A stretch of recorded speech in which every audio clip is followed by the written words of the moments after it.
Hi, let's see how you can save some money on right sizing, and this time with Lambda functions. This section should be quite easy to understand and to fix. So let's dive in.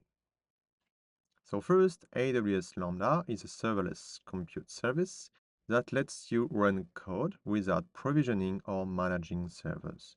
So usually you're gonna run your Lambda for a few minutes and it's gonna be less pricey than running an EC2 instance for all day. You are mainly being charged based on the number of requests here for your functions and also the duration here it takes for your code to execute. So you can see here that the more you execute, the less pricey it will be.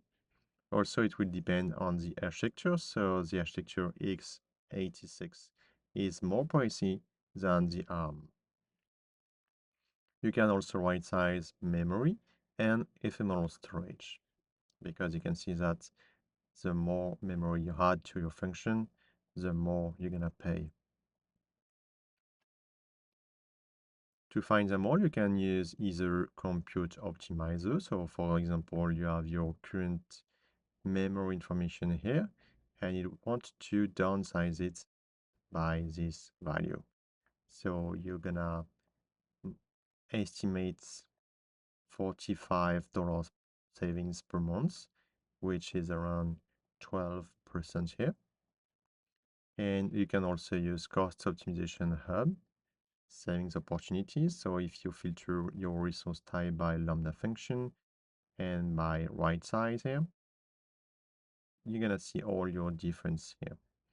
So you can downsize all of these lambdas and it should save this percentage and it will save you this much. To fix it, you simply have to right size the Lambda function. So this is really easy. You go to Lambda service in functions, and then you navigate to configuration section. You click edit and you can modify the memory here, the ephemeral storage, and you can also modify the timeout if it's too much.